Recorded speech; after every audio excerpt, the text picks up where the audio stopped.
How many do you have again? How many? Yeah. I have a lot. Here I only have 2.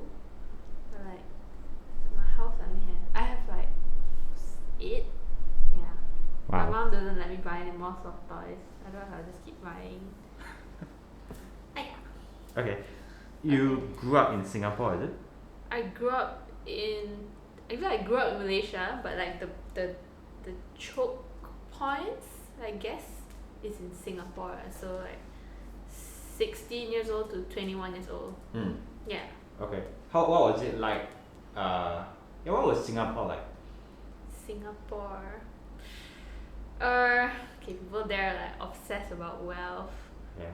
And they're in a way I liked it there because you know how Malaysians, they're kind of nice, but sometimes I feel like they beat around the bush, like if they have something mean to tell you or they have something they don't like about you, they're like, actually you are like the Singaporeans are like, they're quite straight up, they're quite rude, they'll just tell it as it is, but they have this like fighting spirit that yeah. But the problem with them is that they're quite materialistic. Okay. Yeah. So did you become a Christian in Singapore or in Malaysia? Oh, I was kind of a Christian back here, but it's like nominal. I just like follow my dad to church, and I went to Sunday school. I have no idea what I learned. Color pictures of Jesus. Yeah, but I think when I was in Singapore, my that shaped a lot of my Christian life. Yeah. Okay. How come? How come? Okay, so first, because I just followed the denomination that I was in from Malaysia, so I just kept going to that church, but I didn't really learn the gospel from there. They just taught me like, okay, there's Jesus, and Jesus is like Son of God. Okay, I don't really know what Son of God means, but yeah, he's the Son of God, and they just told me to be good. I mean, in a more nuanced way, of course, like love as Jesus loved, whatever that means, or die on the cross. Like Jesus died on the cross, so you too should love your enemies in a sacrificial way, like that. I didn't learn anything about like atonement or that kind of stuff. Kind of just a good example of love. Yeah. So that was the initial one. So then, as I changed from secondary school to junior college, then I hopped church because the distance was quite far away. So I tried a few. First one is this mega church. You might know, yeah, it's a hyper grace church. They have more Bible. Okay, the pastor actually read the Bible. It was kind of weird. So one of the things he mentioned is like he will pour out the storehouse of blessing. So you should give money to the church so that Jesus will bless you. I didn't like that church because it was very, very impersonal. Everybody there was ridiculously rich. Yeah, and like you're there in a 7-story building. You just don't know anyone. Okay, so I left that church. And then the next one I went to was what's it thing called? A charismatic church. Yeah, they care a lot about healing. So at that time I was sick. Yeah. So and when I prayed for healing, I didn't get healed. So I said, oh, okay, maybe Jesus' plan is not to heal me. And I asked them about it, and they said, no. If you are not healed, you don't have faith. So I was like, okay lah. Die lah. I mean, I'm really sick, and then like, I don't have faith, so God must hate me. So yeah, then I kind of got very depressed and very suicidal. And then I saw that I was living a very a life full of not at His standard. Yeah. Yeah. Do you need me to elaborate? Then what happened after that? What happened after that? Okay, because of that incident and because of a lot of other things, I think I just stopped becoming the model student that my mom expected me to be. I just did a lot of like random stuff. Yeah, I should I say some of them? I'm not even sure. Okay, I mean I started skipping class. I started sleeping around. Yeah, and I started sleeping with my boyfriend, and then also cheated on him and slept with someone else. So I was living a life that I thought could make me happy because I was kind of empty, and then seeing that, and then seeing that I was sick as well, and it just made me realize that I should not deserve to live before this holy God. And like, remember the first church, the one that says like be good, then like God will love you. Yeah, then I thought about the people there. Like, okay, maybe God could save them. God can never save someone like me. Then because of that, I attempted suicide. Yeah, there's not much hope to live. Yeah. After that, yeah. So I came back to Malaysia from Singapore. Then that's when my first encounter was with Monash CF. But before that, the year before that, I was kind of living like day to day, kind of dead. And then when I finally went to Monash CF, they took the Bible really seriously. So my first Bible study was Sam Tan, and I think the whole Bible study was like 3 hours, and we just spent like 1 hour talking about like what is there for. Like, yeah. But then I don't know what I learned from that. I don't think I learned many things from that whole series, like a few weeks. But I realized that the people there took the Bible seriously. And then I think after going to Monash for like their summer, that's when they started bringing me to GG. Yeah. So at GG they were doing the 10 Commandments series, and then that was even more intense than CF. So they at first I was busy with other stuff. I had some other activities on Saturday. But then they just kept calling me back. Like, even if I rejected for some reason, the next week, then they're just like, hey, invite me back, and we'll go through the Bible with them. And then the more I read the Bible, the more of course I didn't really understand, but the more I wanted to learn about it, because they were so intense about it. So I actually just like quit my other activities. And just started joining GG. I didn't get it for a long time. I think maybe the first turning point is during Geddit, not really Geddit, it's Get Together. Yeah, I mean they're related, but I didn't get it during the Geddit itself. I got it during the Get Together. Yeah, so Get Together very important. Yeah, that's when they taught me that Romans 1, everyone is a sinner and everyone rejects God, and then also Romans 3, everyone hates God. And that's, I think, when I realized, hey wait, if everyone falls short of the glory of God, and if he still saves some, then I am not beyond saving. Like, I'm probably like the bottom of the barrel compared to so many people out there, but he can still save me. Yeah. So that's when I realized that, wow, this God is actually very powerful, more powerful than I ever imagined. Yeah. And that's when I really started taking Christianity seriously. Yeah. There were some fallouts. Do you need to hear that? No need. Oh, okay. I remember at one point of time, cause I came for the Bible, and then they started doing Jonathan Demon. Actually, I oh wait, I missed one part. Sorry. Yeah. So after the Romans one, then there was a combined GG.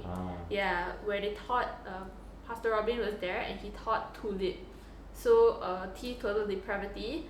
Yeah, again the same thing, but he taught it in a way that says that you, okay, so he taught it similarly to Romans, and then I think the limited atonement was the one that I couldn't get, because he God predestines people to salvation, and also predestines people to hell.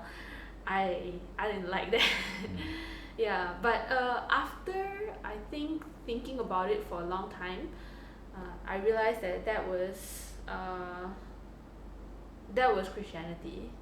Yeah, but I couldn't accept it. Yeah, so that, and then coupled with they were doing a Jonathan Leeman book, I was like, they're not doing the Bible. Maybe they're doing something shady. So I left for a while.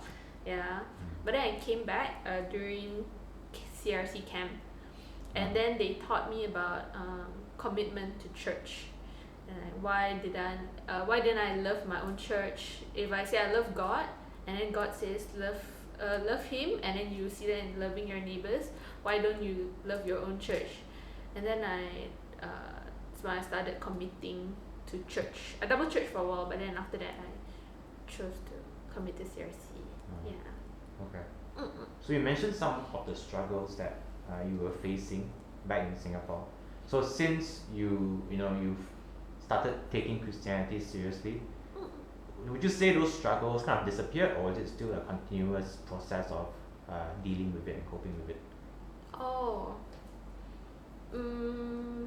Okay. So yeah, I was depressed. Yeah, sorry, I didn't mention that earlier. It was not what you would call just randomly depressed. I was actually diagnosed, and I had to take medicine for 3 years. I think if you're from Monash, yeah, you know. Yeah, so part of the struggle was that I just felt very incapable of doing a lot of things. Partly was that what is that called? Yeah, I was struggling with like, oh, I'm not good enough to do this. I'm not good enough to do that. So where Christianity really helped me was that, yeah, it just reminded me, oh, you suck. Yeah, correct. Yeah, now Jesus has made you a new person, so you gotta move on from there.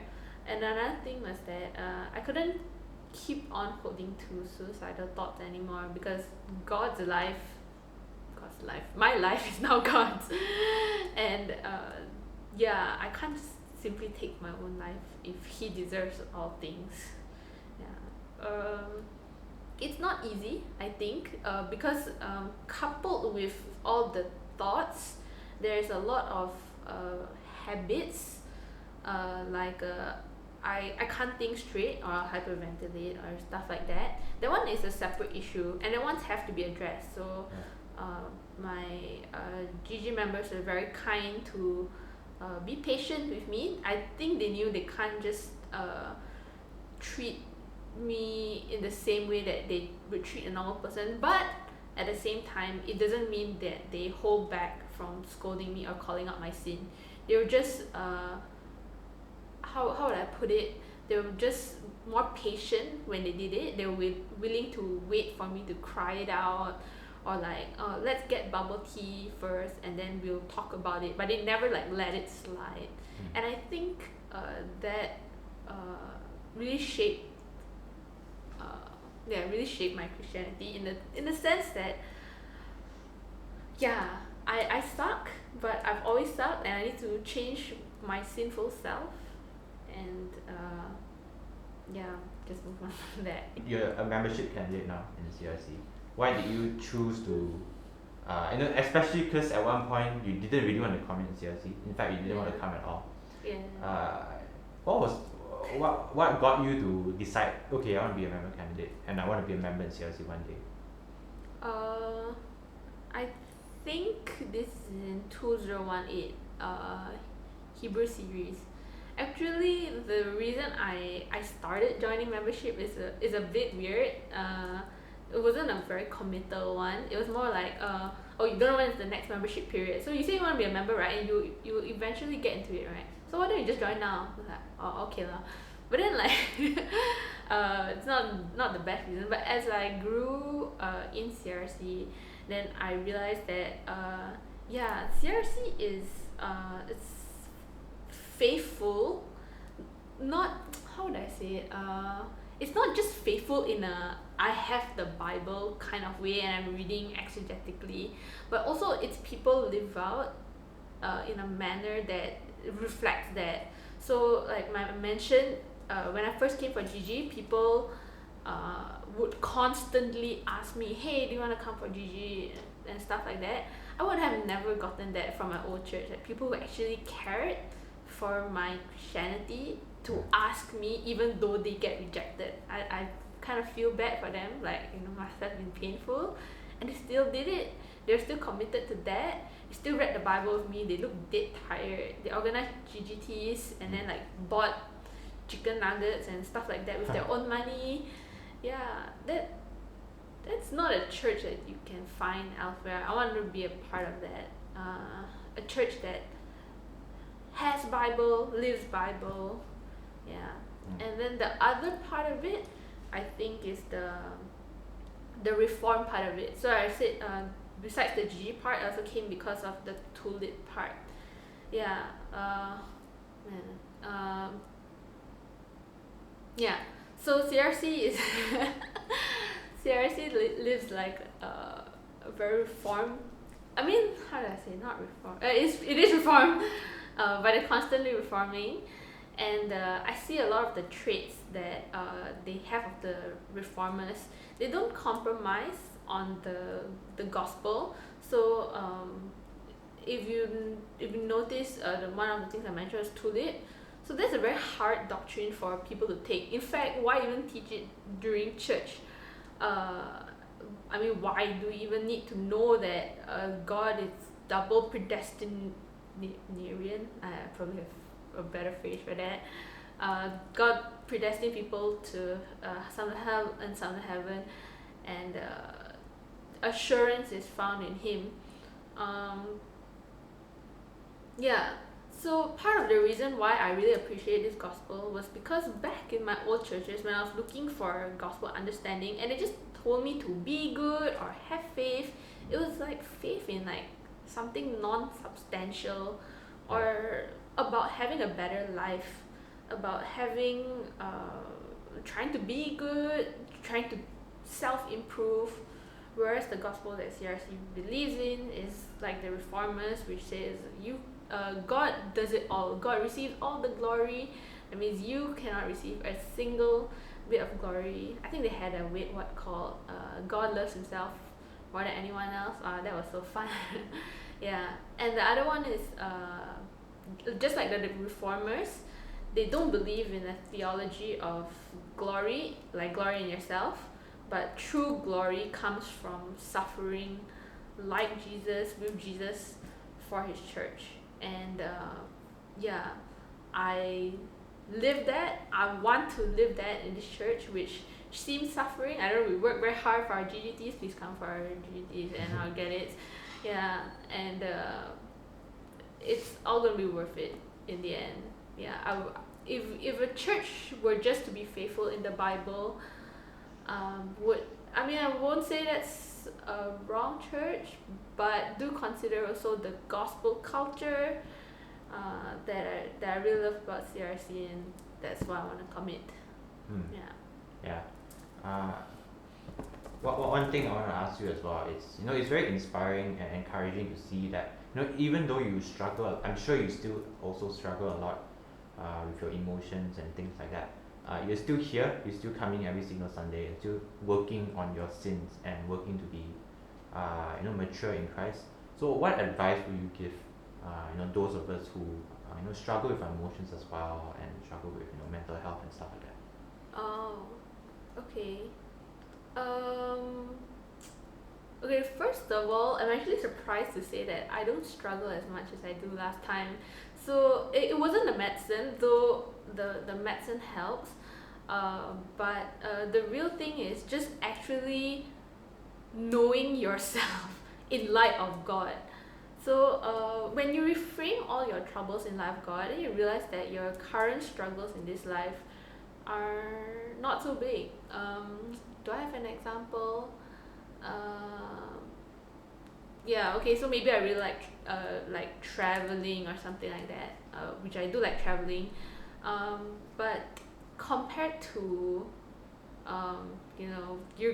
you have to work hard for this church, and then maybe you can't travel so much, but then who owns your life? It's God. Who's what is this whole planet created for? It's God.